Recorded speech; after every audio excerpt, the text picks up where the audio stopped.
Treat পাই আর না পাই, আমরা কিন্তু ভয় দেখিয়ে যাব, কারণ আমাদের যারা লিসেনাররা রয়েছেন তারা ভয় পেতে পছন্দ করেন। যাই হোক, আজকে 248তম এপিসোড এবং হ্যালোইন উপলক্ষেই আরও একটি স্পেশাল এপিসোড, এবং এই এপিসোডটিও সেজে উঠেছে হ্যালোইনের আমেজে, দারুণ দারুণ সব ঘটনা দিয়ে। আশা করছি আমাদের আজকের ঘটনাগুলো আপনাদের ভালো লাগবে। কথা না বাড়িয়ে আমরা সরাসরি ঘটনায় চলে যেতে চাই, কারণ বেশিরভাগ মানুষ যারা আমাদেরকে শোনেন তারা ঘটনাই শুনতে চান, অন্য কোনো কিছু শুনতে ততটা আগ্রহী নয়, এবং আমার কথা শুনতে তো একেবারেই না। সুতরাং আমি আর এই রিস্ক না নিয়ে সরাসরি ঘটনায় চলে যাচ্ছি।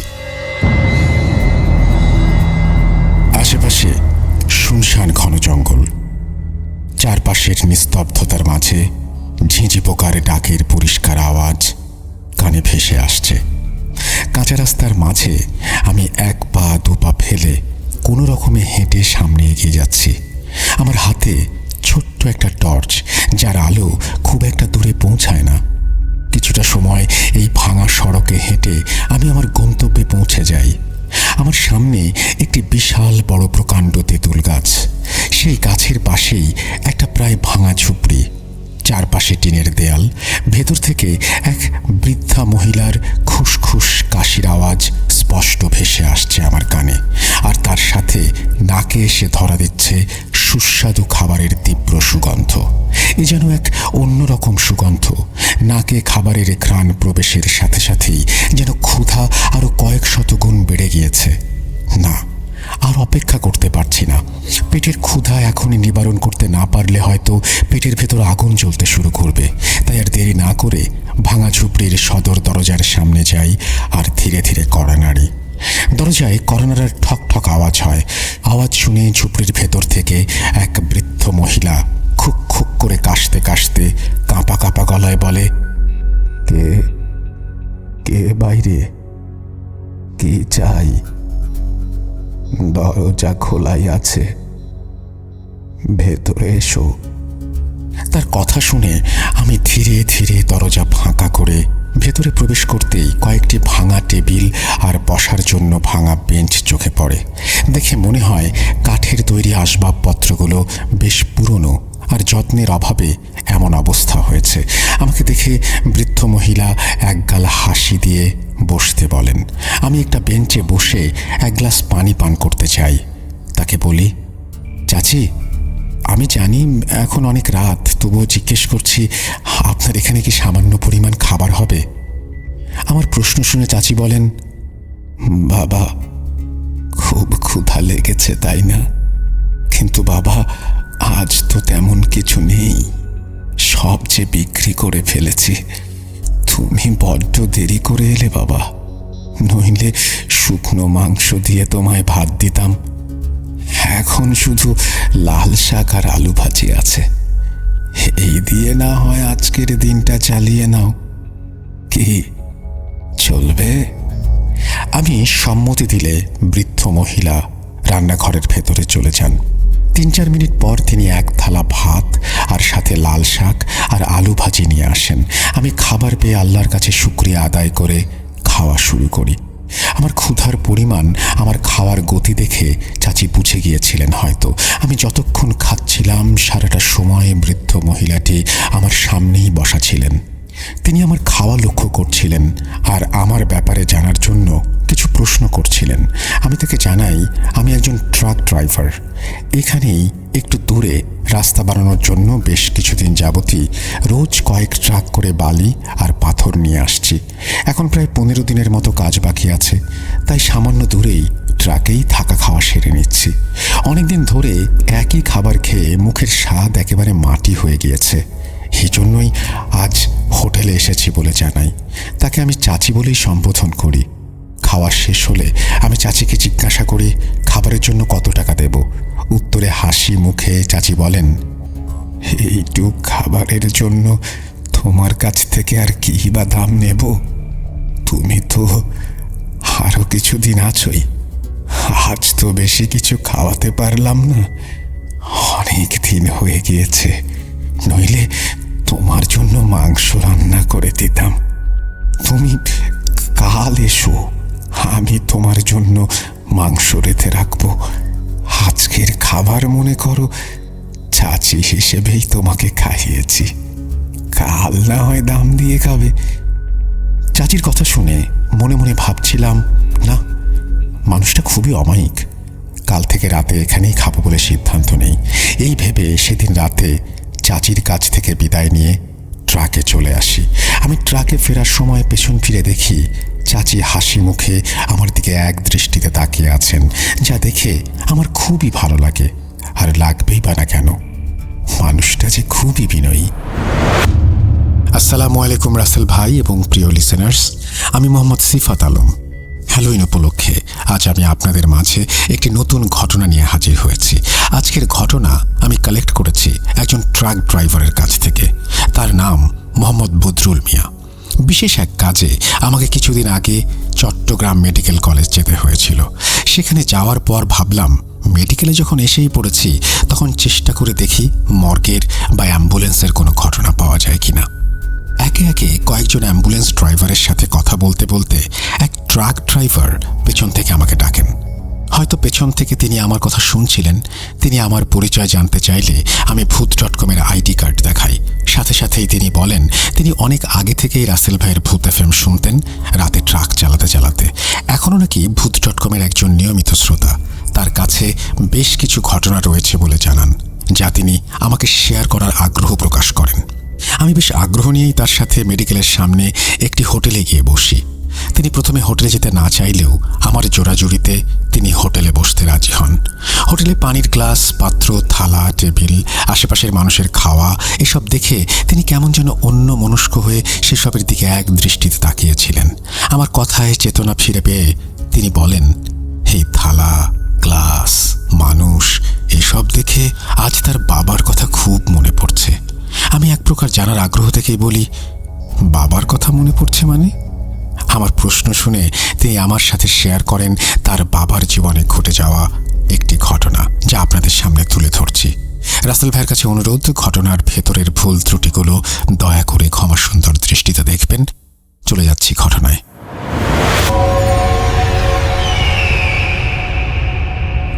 আমার বাবার নাম আনিসুল আলী মিয়া। আমারই মতো আমার বাবাও একজন ট্রাক ড্রাইভার ছিলেন, যিনি একজন বুড়ি চাচির হোটেলে বেশ কিছুদিন খাবার খেয়েছিলেন। আর সবশেষে যখন তিনি ওই হোটেল আর চাচির ব্যাপারে জানতে পারেন, তখন যেন তার আত্মা কেঁপে ওঠে। ট্রাক ড্রাইভারদেরকে চলতি পথে মাঝে মাঝেই নানা প্রকার সমস্যার সম্মুখীন হতে হয়।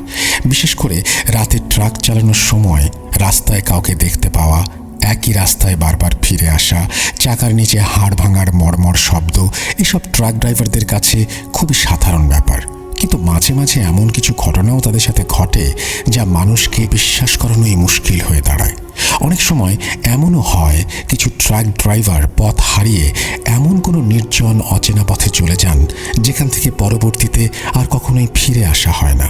তাদের সাথে কি হয়েছে বা তারা কোথায় আছেন সবকিছুই অজানা থেকে যায়। আর যারা ফিরে আসেন তারা সাথে করে নিয়ে আসেন রক্ত হিম করা ঘটনা। নিজেরাই হয়ে যান সেসব ঘটনার এক একটি চরিত্র।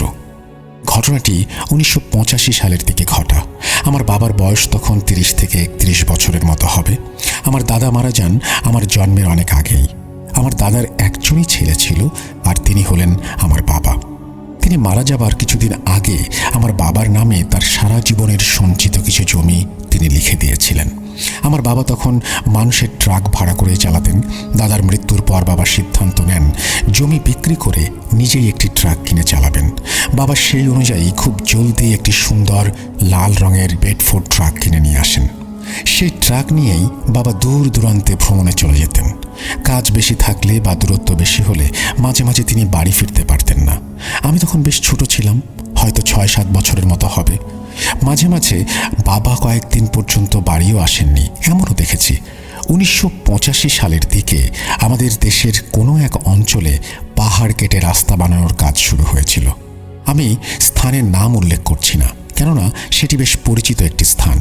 আমার বাবা সেই রাস্তা বানানোর জন্য ট্রাকে করে বালু, পাথর, ইট এসব আনা নেওয়ার কাজ পান। আমাদের বাড়ি বাবার কাজের স্থান থেকে অনেক দূরে থাকায় বাবা সিদ্ধান্ত নেন তিনি এই কাজ চলাকালীন সময় আর বাড়ি ফিরবেন না। একেবারে কাজ শেষ করেই ফিরবেন। তাই তিনি ট্রাকের ভেতরে ঘুমানোর ব্যবস্থা করেন আর ছোট একটি কেরোসিনের চুলা সাথে নিয়ে যান, হালকা কিছু রান্না করে যেন খেতে পারেন। বাবা এসব সাথে নিয়েই চলে যান তার কর্মস্থলে আর দ্রুত কাজ শুরু করে দেন। প্রতিদিন ইট পাথর আনতে আনতে রাত ঘনিয়ে আসত। পাহাড় কেটে রাস্তা বানানোর স্থানে দিনের বেলা অনেক মানুষের কোলাহল থাকলেও রাতের বেলা ঠিক ততটাই নিস্তব্ধতা বিরাজ করত। কেননা সেখানে যারা কাজ করত তারা ছিল সেখানকার স্থানীয় বা আশেপাশের এলাকার মানুষ। তাই বাবা কিছু দূর গিয়ে রাস্তার এক কোনায় ট্রাক দাঁড় করিয়ে রেখে সেখানেই খাওয়া দাওয়া করতেন আর ঘুমাতেন। প্রাকৃতিক ডাকে সাড়া দেবার জন্য চলে যেতেন পাশের জঙ্গলে। সাধারণত ট্রাকে অন্তত একজন হলেও হেল্পার থাকে, কিন্তু বাবা তার কর্মস্থল আমাদের বাড়ি থেকে অনেক দূরে হওয়ায় এবং সেখানে থাকার কোনো সুব্যবস্থা না থাকায় সাথে করে কোনো হেল্পার নিয়ে যাননি। এভাবেই প্রতি রাতে একা একা ট্রাকে থাকতে হতো। কিছুদিন সময় কেটে যায়। বাবা দিনে কাজ করতেন আর রাতে ট্রাকে ঘুমাতেন। একদিন গভীর রাতে বাবা ট্রাকের ভেতরে ঘুমাচ্ছিলেন। হঠাৎ বাইরে থেকে কেউ ট্রাকের দরজায় ঠক ঠক করে কড়া নাড়ে। বাবা ঘুম থেকে উঠে ট্রাকের দরজার ওপরের ফাঁকা জায়গা দিয়ে দেখেন বাইরে একজন লোক দাঁড়ানো। টর্চের আলোয় মনে হচ্ছিল তার বয়স 40 বছরের বেশি হবে না। তার পরনের কাপড় ছিল বেশ ময়লা আর গাল ভর্তি কাঁচা পাকা দাড়ি। মাথার চুল ছিল উস্কো খুস্কো। দেখে মনে হচ্ছিল তার শরীর হয়তো অনেক দিন পানির স্পর্শ পায়নি। টর্চের আলোয় চোখ ছোট ছোট করে চোখের সামনে হাত দিয়ে সে বাবাকে বলে, ধুর মিয়া, অন্ধ বানায় দিবা নাকি? এ অন্ধকারে এইভাবে আমার চেহারায় আলো ধরে রাখার কি আছে? একটু সামনে মারতে পারো না লাইট? তার কথা শুনে বাবা টর্চের আলো তার মুখ থেকে সরিয়ে তার পরিচয় জিজ্ঞেস করেন আর দরজা ধাক্কানোর কারণ জানতে চান। বাবার কথা শুনে সেই অপরিচিত লোক বলে, মিয়া ভাই, অনেক দূর থেকে আসছি পায়ে হেঁটে, একটু খাবার দিবা? গলাটা শুকায় কাঠ হয়ে গেছে, পেটের ভেতরটাও বেশ জ্বালা করতেছে। দেখো না মিয়া, একটু পানি দেওয়া যায় কিনা? বাবা তার কথা শুনে ট্রাকের ভেতরে থাকা পানির পাত্র বের করে নিয়ে আসেন এবং তার হাতে দেন। লোকটি এক নিমিষেই চুকচুক করে পাত্রের পানি শেষ করে ফেলেন। পানি খাওয়া শেষ হলে বলেন, হাহ, বাঁচাইলা মিয়া ভাই। আসলে হয়েছে কি মিয়া ভাই, কিছু দূর সামনে এক চাষির হোটেল আছে। চাষির রান্নার জবাব নাই। অনেক মশলাদার মাংসের তরকারি রান্না করে চাষি। একটু বেশি খাইছি তো, তাই হয়তো পেটে জ্বালা ধরছিল। এত মজা ছিল তরকারি যে হিসাব ছাড়াই খায়া ফেলাইছি। তোমারে বিরক্ত করলাম মিয়া ভাই, কিছু মনে করো না। এই কথা বলে লোকটি সামনের দিকে হাঁটা দেয়। বাবা তাকে থামিয়ে সেই হোটেলের ঠিকানা জানতে চান। লোকটি বলেন, সামনে কিছু দূর এগিয়ে গেলেই একটা সরু রাস্তা পাওয়া যাবে। সেই রাস্তার ধারে একটা বড় তেঁতুল গাছের নিচে একটা ভাঙাচোরা ঝুপড়ি আছে। সেটিই চাচির হোটেল। বাইরে থেকে দেখে তেমন একটা বোঝা যাবে না এটা হোটেল। বাবা লোকটিকে ধন্যবাদ জানিয়ে সেই হোটেল খুঁজে বের করার সিদ্ধান্ত নেন। পরদিন সকালে বাবা ঘুম থেকে উঠে পাশের একটি নদীতে গোসল শেষ করে কাজে বের হয়ে পড়েন। কাজ করতে করতে বাবা স্থানীয় লোকজনদের কাছে সেই হোটেলের ব্যাপারে জিজ্ঞাসা করেন, কিন্তু তারা কেউই হোটেলের ঠিকানা দিতে পারেনি। তখন বাবার মনে পড়ে গতকাল রাতে একটি লোক তাকে বলেছিল বাইরে থেকে দেখে সেই ঝুপড়িকে হোটেল বলে মনে হয় না, তাই হয়তো অনেকেই সেই হোটেল চেনে না। বাবা মনে মনে ভাবেন, যাই হোক, রাতে তিনি নিজে গিয়েই সেই হোটেল খুঁজে বের করবেন। সন্ধ্যায় কাজ শেষ করে সবাই যার যার মতো নিজেদের বাড়ি চলে যায়। বাবাও তার ট্রাকে ফিরে এসে হাত মুখ ধুয়ে আরাম করে নেন কিছুটা সময়। দিনে তেমন কিছু না খাওয়ার জন্য বাবার পেটে প্রচণ্ড ক্ষুধা অনুভব করতে থাকেন তিনি। রাত কিছুটা গভীর হলে বাবা পায়ে হেঁটে হেঁটে হোটেলের খোঁজে বের হন। যে সড়ক ধরে হোটেলে যেতে হবে সেই সড়ক কাঁচা থাকায় বাবা সেখানে ট্রাক নিয়ে যেতে পারেননি। রাস্তার দুই ধারে ছিল ঘন জঙ্গল। আশেপাশে তেমন কোনো হিংস্র পশু পাখির অস্তিত্ব টের পাননি বাবা। বাবা বেশ কিছুদিন ধরেই যেহেতু সেখানে ছিলেন, তিনি কখনো হিংস্র পশুর আওয়াজ শুনতে পাননি। তাই তিনি নির্ভয়েই হোটেলের দিকে এগিয়ে গিয়েছিলেন।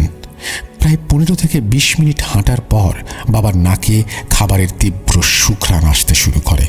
বাবা বুঝতে পারেন তিনি হয়তো হোটেলের খুব কাছে চলে এসেছেন। বাবা তার হাঁটার গতি বাড়িয়ে দেন। আর কিছু দূর যেতে না যেতেই তিনি একটি ঝুপড়ির সামনে এসে দাঁড়ান, যার বাইরে টিমটিমে আলোয় একটা হেরিকেন জ্বলছে। বাবা বুঝতে পারেন তিনি চাচির হোটেলে পৌঁছে গেছেন। হোটেলের বাইরে বাবা কাউকে দেখতে পাননি বিধায় হোটেলের দরজায় কড়া নাড়েন। দরজায় কড়া নাড়ার ঠক ঠক আওয়াজ শুনে এক বৃদ্ধ মহিলা ভেতর থেকে কাঁপা কাঁপা গলায় বলে, কে কে বাইরে? কি চাই? দরজা খোলাই আছে, ভেতরে এসো। ভেতরে গিয়ে বাবা দেখেন একজন বৃদ্ধ মহিলা, মুখে হাসি, এবং তারপরের ঘটনা আমরা প্রথম দিকে বলেই এসেছি। এবং বাবা খাওয়া শেষ করে হোটেল থেকে বের হয়ে এসে ট্রাকের দিকে যেতে থাকেন। গতকাল রাতে সেই লোকের কথা শুনে বাবা ভেবেছিলেন আজ হোটেলে তিনি পেট ভরে মাংস ভাত খাবেন, কেননা অনেকদিন যাবৎ মাংস ভাত খাওয়া হয়নি। কিন্তু আজকে হয়তো মাংস সবার কপালে ছিল না, তাই কিছুটা মনক্ষুণ্ণ হয়ে ফিরে আসেন বাবা। সেখান থেকে আসার সময় বাবা আশেপাশের জঙ্গলে কিছুর গড়গড় আওয়াজ শুনতে পান। টর্চের আলোতে সেখানে কিছু জঙ্গলি শূকর দেখতে পান। জঙ্গলের ভেতর দিয়ে তারা দৌড়ে চাচির হোটেলের দিকেই যাচ্ছিল, এবং সেটাই মনে হচ্ছিল বাবার কাছে। বাবা ভাবেন হয়তো শূকরগুলো হোটেলের বাইরে পড়ে থাকা খাবারের উচ্ছিষ্ট অংশ খাওয়ার জন্যই সেদিকে ছুটে যাচ্ছে। এভাবে তেমন একটা পাত্তা না দিয়ে তিনি ট্রাকে ফিরে আসেন। ফিরে এসে ট্রাকে ঢুকে চাদর মুড়ি দিয়ে ঘুমিয়ে পড়েন। পরদিন সকালে ঘুম থেকে উঠে তিনি চুলা জ্বালিয়ে ডিম সেদ্ধ আর সাথে আনা কিছু শুকনো খাবার খেয়ে কাজে চলে যান। কিন্তু কাজের মাঝে বারবার তার মাংস দিয়ে ভাত খাবার চিন্তা মাথায় আনাগোনা করছিল। এসব চলাকালীন সেদিনের মতো কাজ শেষ করে বাবা নদী থেকে হাত মুখ ধুয়ে ট্রাকে এসে অল্প বিশ্রাম নিয়ে চাচির হোটেলের উদ্দেশ্যে রওনা দেন। সেদিন বাবা কিছুটা জলদিই রওনা দিয়েছিলেন, কেননা আগের দিন বাবা দেরিতে যাওয়ার জন্য ভালো কিছু খেতে পারেননি। অন্যদিকে চাচি বলেছিলেন আজ তিনি বাবার জন্য বিশেষ মাংস রান্না করে রাখবেন। তাই বাবা দ্রুত পা চালিয়ে হোটেলের দিকে যেতে থাকেন আর মনে মনে ভাবতে থাকেন এখন গেলে নিশ্চিত গরম গরম টাটকা খাবার পাওয়া যাবে, দেরিতে গেলে হয়তো কালকের মতো খাবার শেষই হয়ে যাবে। বাবা খুব দ্রুত চাচির হোটেলে পৌঁছে যান। সেদিনও প্রথম দিনের মতো দ্বিতীয় কোনো ব্যক্তির উপস্থিতি ছিল না। বাবা মনে মনে খুশি হলেন এই ভেবে যে গরম গরম খাবার তিনি প্রথম খেতে পারবেন আর মন চাইলে একটু বেশি খেতে পারবেন। বাবা ঝুপড়ির কাছে গিয়ে উঁচু আওয়াজে বলেন, চাচি, ও চাচি, আজ কি রান্না করেছেন? বাবার আওয়াজ শুনে চাচি একগাল হাসি দিয়ে বের হয়ে আসেন। তিনি একটা অ্যাপ্রন পরা ছিলেন আর হাতে ছিল রক্ত। বাবাকে দেখে তিনি পাশে রাখা ড্রামের পানিতে হাত ধুয়ে কাঁপা কাঁপা গলায় বলতে লাগলেন, এই তো বাবা, তোমার জন্য বিশেষ মাংস রান্না করেছি আজ। আমি কালকের জন্য মাংস কেটে মশলা মাখানোর কাজ করছিলাম। এসো বাবা, ভেতরে এসো, আমি এখনই তোমাকে খেতে দিচ্ছি। আজ কিন্তু পেট ভরে খাবে, কেমন? যত খুশি খাবে। বসো বাবা, বসো, আমি আসছি। বৃদ্ধা বাবার সামনে এক গ্লাস পানি রেখে হাত মুখ ধুয়ে রান্নাঘরের ভেতরে চলে যান। বাবা একটা হ্যারিকেন নিয়ে তার বসার টেবিলে রেখে খাবারের জন্য অপেক্ষা করতে থাকেন। কিছুক্ষণ পর বৃদ্ধা চাচি বড় একটি থালা নিয়ে বাবার সামনে এসে হাজির হন। বাবার সামনে খাবারের থালা রাখেন আর বলেন, খাও বাবা। এ কথা বলে তিনি আবার রান্নাঘরে চলে যান। বাবা লক্ষ্য করেন তার সামনে রাখা খাবারের থালায় পোলাও রান্না করে রাখা। পোলাওয়ের সাথে খাসির মাংসের ঘন ঝোল আর সাথে ছিল কালা ভুনার মতো লালচে মশলাদার শুকনো মাংস আর সালাদ। খাবার দেখে বাবা মনে মনে প্রচণ্ড খুশি হন আর আল্লাহর কাছে শুকরিয়া আদায় করতে শুরু করেন। সবার শুরুতে বাবা কালা ভুনার মতো শুকনো মশলাদার মাংসের একটি বড় টুকরা মুখে দেন। সাথে সাথে যেন বাবা অসাধারণ এক স্বাদ অনুভব করেন। এই স্বাদ আগে তিনি কখনো অনুভব করেননি। সেই মাংসের স্বাদ এতটাই সুস্বাদু ছিল যা ভাষায় প্রকাশ করার মতো না।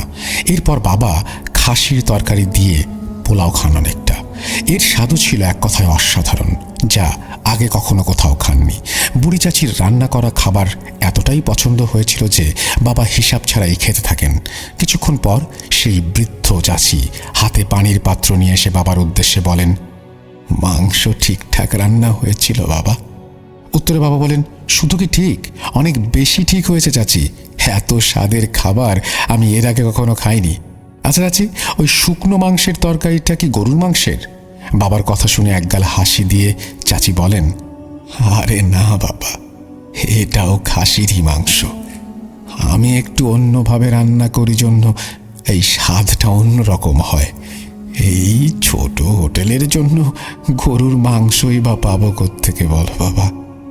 চাচির কথা শুনে বাবা খাওয়ায় মন দেন আর চাচি পুনরায় রান্নাঘরে চলে যান। কিছুক্ষণ পর চাচি ভেতর থেকে আওয়াজ দিয়ে বাবাকে জিজ্ঞাসা করেন বাবার আর কিছু লাগবে কিনা। এখনো অনেক মাংস আছে, কিন্তু বাবা এত বেশি খেয়েছিলেন যে তার পক্ষে আর খাওয়া সম্ভব ছিল না। বাবা চাচির উদ্দেশ্যে বলেন তিনি গলা পর্যন্ত খাবার খেয়ে ফেলেছেন, কেননা খাবার অতিরিক্ত রকম মজাদার। ভেতর থেকে বৃদ্ধা চাচি হাসতে হাসতে একটি পাত্র নিয়ে বের হয়ে আসেন আর বাবার হাতে সেই পাত্র দিয়ে বলেন সেই পাত্রে শুকনো মশলাদার মাংস আছে, এই মাংস 2 দিন পর্যন্ত নষ্ট হবে না, বাবা যেন সকালে খেয়ে নেন। বাবা মনে মনে খুশি হন, কেননা তিনি নিজেই সকালের জন্য মাংস নেওয়ার কথা ভাবছিলেন। বাবা মাংসের পাত্র হাতে নিয়ে চাচিকে খাবারের দাম দিতে চাইলে তিনি বলেন, বাবা তোমার যত ইচ্ছা, যা ইচ্ছা তুমি তাই দিও, সমস্যা নাই, তুমি তো আরো বেশ কিছুদিন আছো, আর খাবারের জন্য তো আমার এখানে আসবেই, পরে অন্য এক সময় একসাথেই তোমার যতটুকু ইচ্ছা টাকা দিও, ঠিক আছে? বাবা চাচির কথা শুনে বলেন তিনি আরো 10 দিনের মতো সেখানে থাকবেন, আর যেদিন চলে যাবেন সেদিন একসাথে খাবারের সব টাকা পরিশোধ করে দিয়ে যাবেন। বৃদ্ধ মহিলা মুচকি হেসে বাবাকে বলেন, অনেক রাত হয়েছে। এই বলে মহিলা হোটেলের ভেতরে চলে যান আর দরজা বন্ধ করে দেন। বাবা ট্রাকের দিকে এগোচ্ছিলেন। প্রায় 20 মিনিটের মতো পথ বাকি। বাবা যখন সেই রাস্তা দিয়ে হাঁটছিলেন তখন তিনি গতকালের মতো আজও জংলি শূকরের দৌড়ানোর আওয়াজ শুনতে পান। আজও তারা খুব দ্রুত চাচির হোটেলের দিকেই দৌড়াচ্ছিল। কিছু সময় পর বাবা ট্রাকে পৌঁছে যান আর হাত মুখ ধুয়ে ট্রাকের ভেতরে এসে শুয়ে ঘুমিয়ে পড়েন। গভীর রাতে বাবা তার ট্রাকের আশেপাশে কোনো কিছুর উপস্থিতি টের পান, কোনো পশুর গড়গড় আওয়াজ স্পষ্ট শুনতে পান। বিছানা থেকে উঠে তিনি বাইরে দেখার চেষ্টা করেন।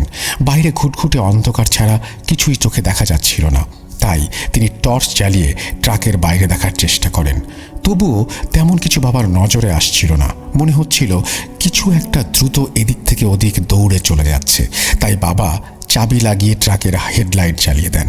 হেডলাইটের আলোয় তিনি যা দেখেন তা দেখে তার শরীরের সব লোম দাঁড়িয়ে যায়। তিনি দেখেন ট্রাকের বাইরে অনেকগুলো জংলি শূকর ট্রাককে ঘিরে দাঁড়িয়ে আছে আর গড়গড় করে আওয়াজ করছে। তাদের আকৃতি ছিল বেশ বড় আর মোটা এবং তারা ছিল শক্তিশালী। বাবা বুঝতে পারছিলেন না তারা কেন বাবার ট্রাকের চারপাশে ঘেরাও করে দাঁড়িয়ে আছে। তারা ট্রাকের কাছে এসে বাতাস থেকে যেন কোনো কিছুর ঘ্রাণ নেয়ার চেষ্টা করে।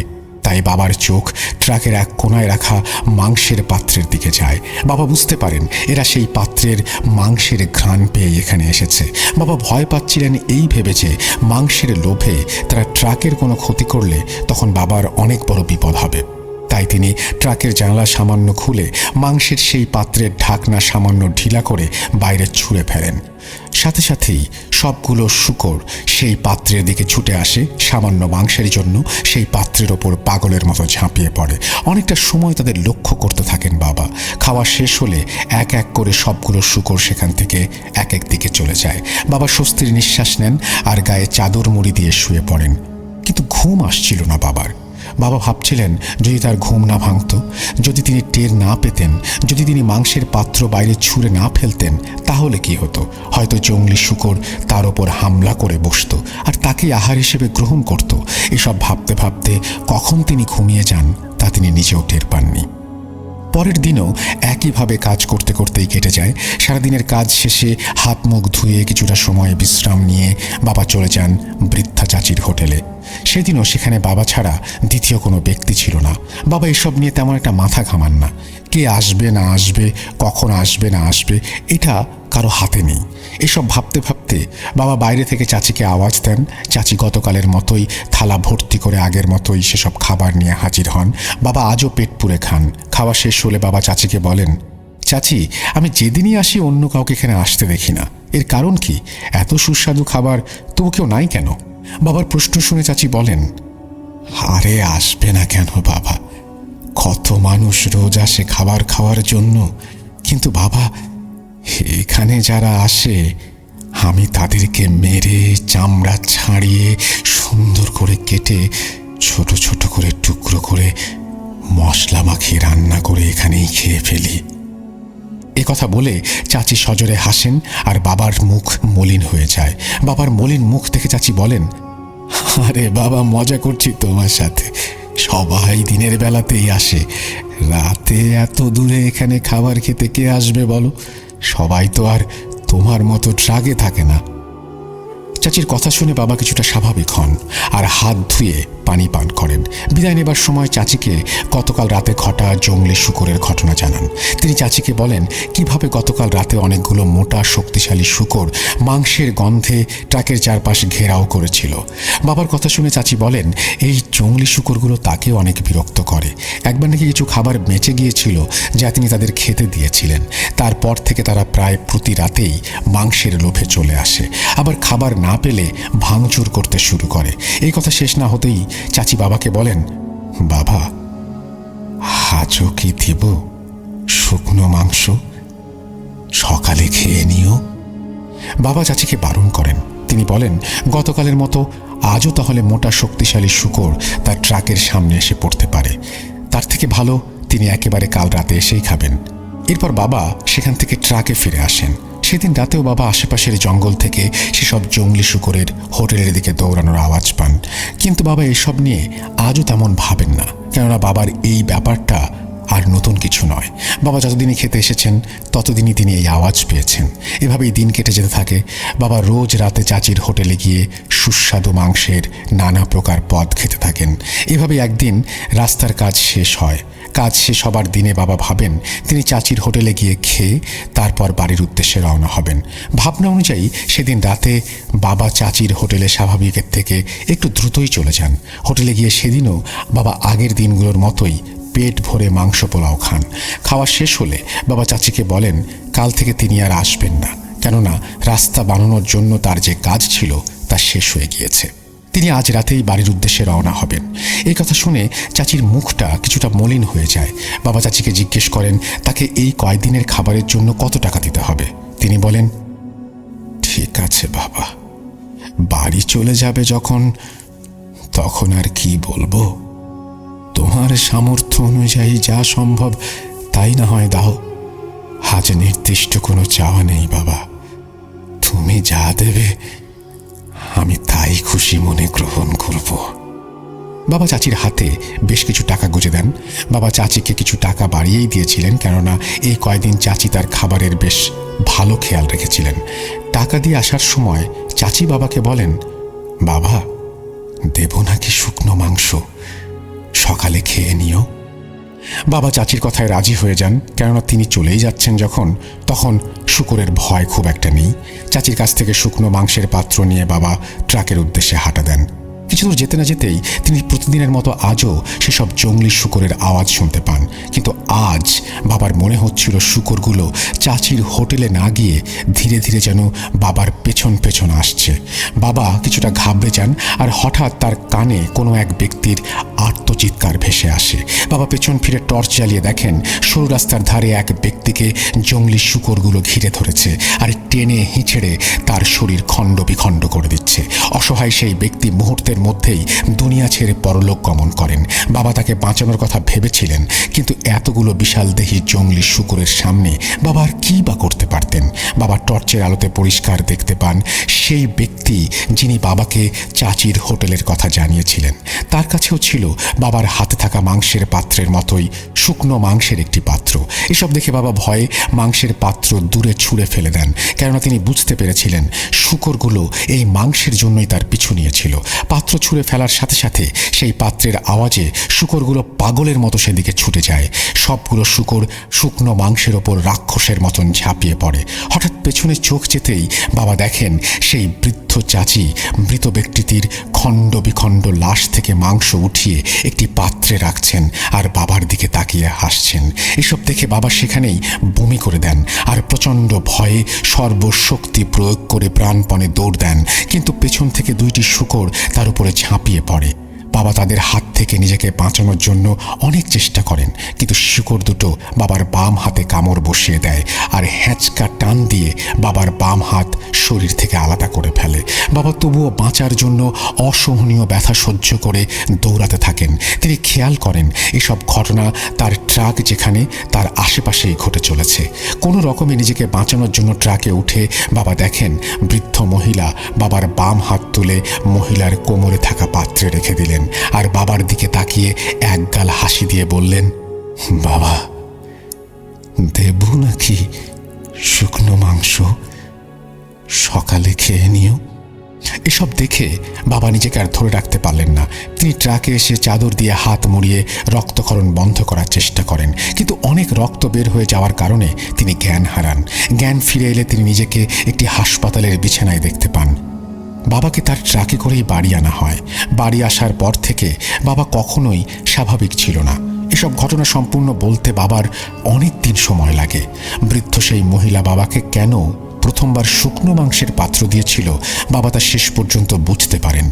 বৃদ্ধ চেয়েছিল শুকর ওই ব্যক্তির মতো বাবাকেও যেন মেরে ফেলে, আর সে বাকিদের মতোই বাবার সাথেও থাক সেসব কথা। বাবা এরপর আর বেশি দিন বাঁচেননি। বাবা তার শেষ দিনগুলোতে বারবার দরজার দিকে তাকিয়ে বলতেন সেই বৃদ্ধা দরজার বাইরে দাঁড়িয়ে আছে। বাবা মাঝে মাঝে ঘুম থেকে জেগে উঠতেন, প্রচণ্ড জোরে চিৎকার করতেন আর বলতেন সেই মহিলা তার স্বপ্নে আসে। বাবা খেতেও পারতেন না। খেতে গেলেই তিনি শুনতে পেতেন কেউ তাকে বলছে, বাবা দেব নাকি শুকনো মাংস, সকালে খেয়ে নিও। এই বলে বদরুল মিয়া তার ঘটনা শেষ করেন। প্রিয় লিসেনার্স, এই ছিল ঘটনা বলার সময় বদরুল মিয়া খুবই অগোছলাভাবে ঘটনাটি বলেছিলেন। যতটুকু সম্ভব হয়েছে আমি গুছিয়ে লেখার চেষ্টা করেছি। জানি না কতটুকু পেরেছি। আশা করি আপনাদের ভালো লাগবে। আপনাদের ভালো লাগলেই আমার লেখা সার্থক। আর যারা ঘটনাটি শেষ পর্যন্ত মনোযোগ দিয়ে শুনেছেন তাদেরকে অসংখ্য ধন্যবাদ জানাই। ইনশাল্লাহ খুব দ্রুতই আবার নতুন কোনো ঘটনা নিয়ে হাজির হব। ততদিন পর্যন্ত ভালো থাকুন, সুস্থ থাকুন, ভূত.com-এর সাথেই থাকুন। এই ছিল ঘটনা এবং এই ঘটনাটি আপনারা শুনলেন। আমি জানি না যে কেমন লেগেছে আপনাদের। যদি ভালো লাগে অবশ্যই আমাদের জানাবেন, যদি ভালো না লাগে সেটাও আমাদেরকে জানাবেন। আমরা প্রথম থেকে শেষ পর্যন্ত ঘটনাটা পড়লাম। ঘটনাটা ওই যে বললেন প্রথমে যে ঘটনাটা এত অস্বাভাবিক, মাঝে মাঝে মনে হয় সত্যি কি মিথ্যা, এই প্রশ্ন চলে আসে। তো এই ধরনের ঘটনা আমি কি বলবো, যে আমি ভূত FM বলেন, ভূত.com বলেন, এরকম জায়গায় কাছাকাছি ধরনের ঘটনা কিন্তু আমি পেয়েছি। সো আপনারা হয়তো শুনেছেন। এখন অনেক মানুষ যখন একই ধরনের ঘটনা বলে, সেই ঘটনা আবার সত্যি না মিথ্যা, এই ব্যাপারটা ভাবতে গিয়েও একটা দ্বিধাদ্বন্দ্বের মধ্যে পড়তে হয়। যাই হোক, মিথ্যা না সত্য সেটা একদমই বিচার করার ভার আপনাদের ওপরে। আমরা চলে যাব আমাদের পরবর্তী ঘটনায়।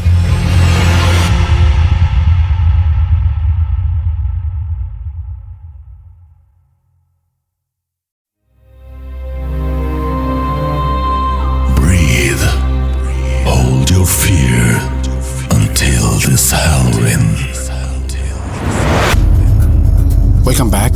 আপনাদের সবাইকে স্বাগত জানাচ্ছি আমি রাসেল। আশা করছি আপনারা সবাই ভালো আছেন, ভালোর দলে আছেন। আমরাও ভালো আছি, ভালোর দলে আছি। এবং হ্যালোইনের স্পেশাল এপিসোড আপনারা শুনছেন।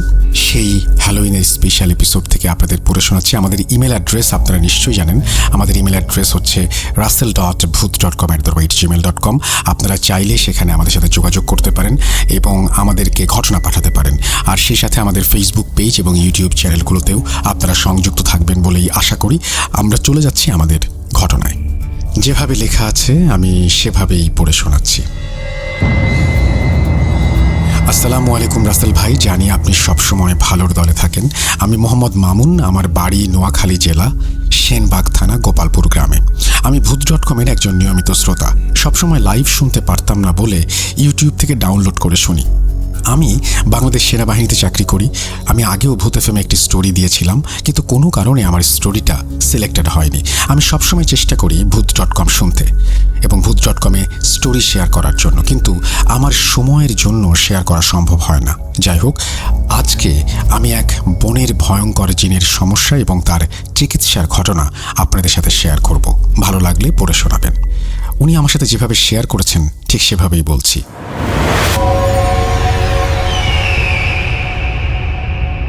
বিশ্বাসে মেলায় বস্তু, তর্কে বহুদূর। আসলেই কথাটির মর্ম আমি বুঝতে পেরেছি আমার দীর্ঘদিনের একটি সমস্যা থেকে মুক্তি পেয়ে। প্রতিটি মানুষের জীবনে কোনো না কোনো ঘটনা থাকে। আমি যখন আমার মায়ের পেটে ছিলাম তখন থেকেই আমার প্রতি কোনো না কোনো সাপের ঘৃণা ছিল।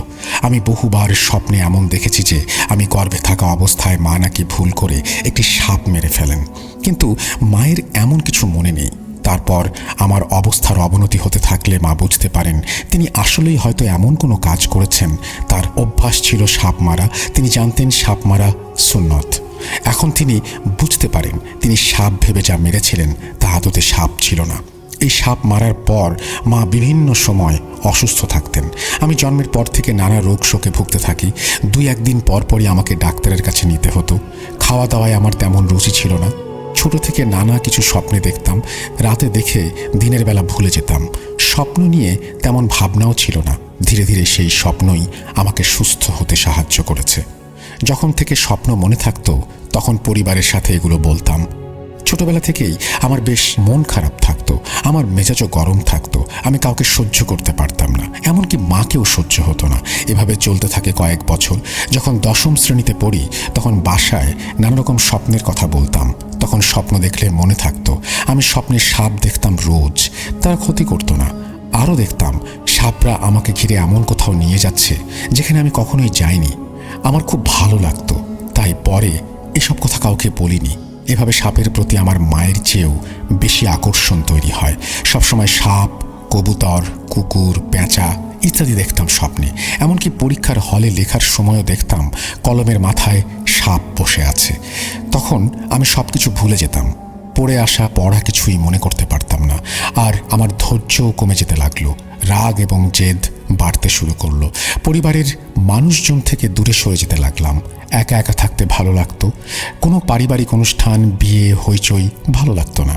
কারোর সাথে মিশতে পারতাম না, মন খুলে কথা বলতে পারতাম না, রাস্তায় চলাচল করতে পারতাম না, গাড়ির সাথে ধাক্কা লেগে যেত।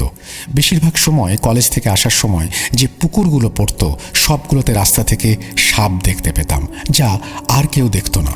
আমার জীবন এভাবেই কাটতে থাকে। আরও কয়েক বছর পর আমাকে আমাদের বাড়ির সামনের এক ফকিরের কাছে নিয়ে যাওয়া হয়। তিনি আমাকে দেখে বলেন আমার সাথে খারাপ জিন আছে। সেখান থেকে আমাকে 2টা তাবিজ দেওয়া হয়। আমি একটা গলায় এবং অন্যটি হাতে পরার জন্য ব্যবহার করি। আমাকে পানি পড়া ও তেল পড়াও দেওয়া হয়। এভাবে চলতে থাকে। 1 মাস পর্যন্ত আমার মধ্যে কোনো পরিবর্তন এলো না। এরপর এলাকার ইমাম সাহেবকে আমাদের বাসায় ডেকে নিয়ে আসা হলো। তিনি আমার কথা শুনে ভাবলেন হয়তো আমি খারাপ স্বপ্ন দেখি, তাই ভয় পেয়ে এমন আচরণ করছি। কিন্তু সব কথা শোনার পর আমাকে পানি পড়া, মধু ও তাবিজ দেন। সাথে সাথে দুপুর 12টার আগেই তার দেয়া পানি পড়া দিয়ে গোসল করতে বলেন। আর ভর দুপুরে কোনোভাবেই বাইরে যেতে মানা করেন। এসব নিয়মকানুন মেনে চলার পর কিছুদিন স্বপ্নে সাপ দেখিনি। তবে আমার শারীরিক দুর্বলতা তখনও কাটেনি। একদিন হঠাৎ করেই আমার শরীর থেকে তাবিজ পড়ে যায়। কোথায় কখন পড়ে যায় কিছুই মনে করতে পারি না। এভাবে সময় কাটতে থাকে। কিন্তু দিন দিন আমার অবস্থা খারাপ হতে থাকে।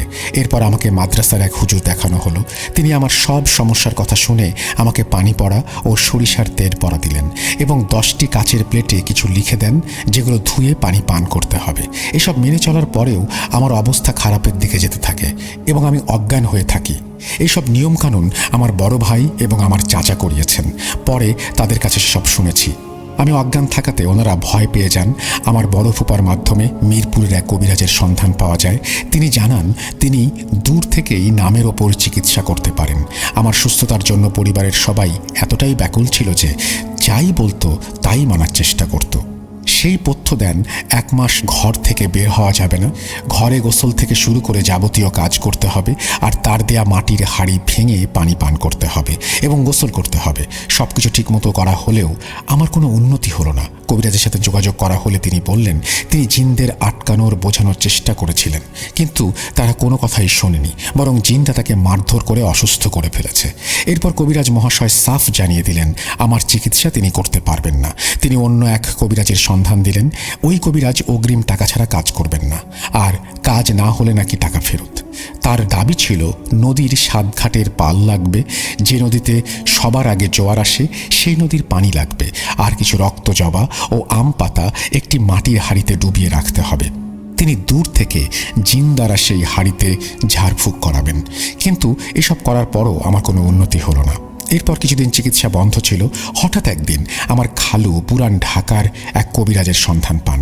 তার কাছে যাবার পর তিনি আমাকে দেখে হাসলেন এবং হাত দেখে বললেন আমি নাকি রূপ ধারণ করি। এই সময় আমার জ্ঞান ছিল না। আমি পরে বড়দের কাছে সব শুনেছি। সেখানে এক মহিলার ওপর জিন হাজির করা হয়। তারপর আমার হাত দেখে আমাকে বলেন আমাকে জাদুকরি ধরেছে। সে সময় আমাকে জাদু করে আমার চিকিৎসার যাবতীয় কার্যক্রম নস্যাৎ করে দেয়। তিনি আমাকে কয়েকটি মোমবাতি জ্বালিয়ে একটি আরবি লেখা কাগজ পুড়িয়ে সেই ধোয়া কাপড় দিয়ে চোখে লাগাতে বলেন, আর 7টি নদীর মোহনা থেকে পানি আনতে বলেন আমাকে গোসল করানোর জন্য। এভাবে চলে যায় আরও বেশ কিছুদিন। যত দিন যাচ্ছিল আমার পরিবার থেকে ততই বিচ্ছিন্ন হচ্ছিলাম আমি। অবশেষে আমাকে মনোরোগ বিশেষজ্ঞের কাছে নিয়ে যাওয়া হলো। পরীক্ষা নিরীক্ষা শেষে তারা আমাকে কাউন্সেলিং করতে বললেন। এটা বেশ ব্যয়বহুল একটা কাজ। অর্ধেক সময় পর্যন্ত আমাকে ঘুমিয়ে কাটাতে হতো। 2 মাস খাওয়ার পর ওষুধ খাওয়া বন্ধ করি। এরপর মামার মাধ্যমে ফুলবাড়িয়ার এক কবিরাজের সন্ধান পাই। তার চিকিৎসা পদ্ধতি একটু ভিন্ন। তার কথা শুনে মনে হলো আমাকে সুস্থ করা তার পক্ষে কোনো ব্যাপারই না। তিনি কত রাজা উজির মেরেছেন তার গল্প আমাদের শোনাতে লাগলেন।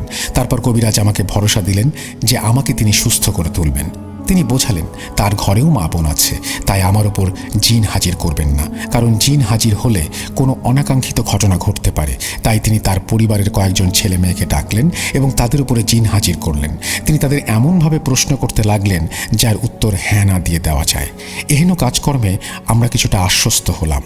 তবে আমাদের সাথে যে ভাইয়া গিয়েছিলেন তিনি বললেন আমার উপরে জিন হাজির করাতে। এতে কবিরাজ আমাদের নানা ধরনের ভয় ভীতি দেখাতে লাগলেন, যেমন জিন হাজির হয়ে যদি আমাদের কোনো ক্ষতি করে তাহলে সে দায় তিনি নেবেন না, ইত্যাদি ইত্যাদি। আমরাও ভয় পেয়ে তার কথায় সম্মত হলাম। তারপর আমাকে অনেক কিছু জিজ্ঞেস করতে লাগলেন। এক পর্যায়ে আমার কথা শুনে বললেন আমি নাকি মিথ্যে বলছি, কিন্তু আমি তো জানি আমার সাথে কি কি হতো। এরপর কবিরাজ আমাকে খুব ধমকাতে লাগলেন এবং বারবার আমাকে মিথ্যুক বলছিলেন। এরপর তিনি আমার সাথে থাকা জিনটিকে নাকি আটকে ফেললেন এবং পড়িয়ে সে নাকি সেই জিনকে খেয়ে ফেলেছে। কাজ শেষ হবার পর বললেন আমাদের কাছ থেকে তিনি কোনো পারিশ্রমিক নেবেন না, কিন্তু তার ভক্তদের জন্য টাকা দিতে হবে। আরও বললেন আমার জানের সদকা দিতে হবে তার গুরুকে খুশি করার জন্য। আমাকে সুস্থ করার জন্য আমার মামা তার সব কথা মেনে নিলেন এবং নগদ 10,000 টাকা দিলেন। এছাড়াও আমাকে কয়েক পদের পাতা দেন এবং এগুলো পানিতে গরম করে গোসল করতে বলেন। সাথে সাথে চিনি পরা দেন খাওয়ার জন্য। মেশিনে ভাঙানো প্রথম সরিষার তেল দেন, হাতে বাঁধার তাবিজও দেন, তালের আঁটি দেন। আরও কিছু নিয়ম মেনে চলতে বলেন। আমাদের ঢাকায় ফিরতে ফিরতে রাত হয়ে যায়। রাতে ভালোই ছিলাম, গোসল করি, খাবারও খাই, কিন্তু পরদিন ঘটে মারাত্মক ঘটনা। আমি নাকি নিজেই আমার গলায় ওড়না পেঁচিয়ে ফাঁসি নিতে চেয়েছি। আমাকে নাকি কেউ ফিরিয়ে রাখতে পারবে না। এক পর্যায়ে আমার নাক মুখ লাল হয়ে যায়, দাঁতে কপাটি লেগে যায়। এভাবে কয়েক ঘন্টা পর্যন্ত চলতে থাকে। তারপর ধীরে ধীরে স্বাভাবিক হই। এসব কিছুই আমার মনে নেই। রুকাইয়া গ্রুপের কার্যক্রম তখন কেবল শুরু হয়েছে। আমাদের 2জন ভাই ওনাকে রুকাইয়া করলেন। প্রথম টানা 6-7 ঘন্টা রুকাইয়া করা হয়েছে। জিন ছাড়তে চায় না। রুকাইয়া করার সময় নানা ধরনের প্রতিক্রিয়া দেখা যেত, যেমন শ্বাসকষ্ট, দাঁতে দাঁত লেগে যাওয়া, ওড়না গলায় পেঁচিয়ে ফাঁস নিতে চেষ্টা করা, গোঙানি ইত্যাদি। দ্বিতীয় দিনে তাকে বলা হলো কালেমা পড়ো। তিনি কালেমা পড়ার চেষ্টা করতেই জিন এসে তাকে অজ্ঞান করে দিলেন।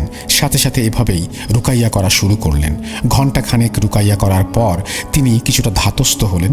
এভাবে সপ্তাহখানেক ধরে প্রতিদিন তাকে রুকাইয়া করা হতো। পরের দিন তার সমস্যা অনেক কমে আসে। তিনি নিজেই নিজের রুকাইয়ার আয়াতগুলো পড়তে পারতেন আর গরুর গোস্ত খাওয়া শুরু করলেন। নামাজে নিয়মিত হলেন। আস্তে আস্তে স্বাভাবিক জীবনযাপন করতে লাগলেন। ঘটনার প্রায় 4 বছর পার হয়ে গেছে। উনি ভালোই আছেন। এখনও তিনি আল্লাহর কাছে দোয়া করেন কখনো যেন সেই সমস্যা ফিরে না আসে। আমরাও তার জন্য দোয়া করি। আল্লাহ কবুল করে নিন, আমিন। এই ছিল আমার ঘটনা পড়ে শোনাবেন। ধন্যবাদ সবাইকে। এই বলে তিনি তার ঘটনা শেষ করেছেন। আসলে এই রুকাইয়া জায়গা থেকে তিনি আবার নিজে বলা শুরু করেছেন, কিন্তু তার মানে সব কিছু করে যখন ব্যর্থ হয়েছে তখন তিনি রুকাইয়া পদ্ধতিতে গেছেন এবং আমি যেটুকু বুঝতে পেরেছি, এবং তারপরেই তিনি সুস্থতা লাভ করেছেন এবং এখন তিনি ভালো আছেন আলহামদুলিল্লাহ। যাই হোক, এই ছিল ঘটনা। আশা করছি আপনাদের ভালো লেগেছে। যদি ভালো লাগে অবশ্যই আমাদের জানাবেন। আমরা চলে যাব আমাদের পরবর্তী ঘটনায়।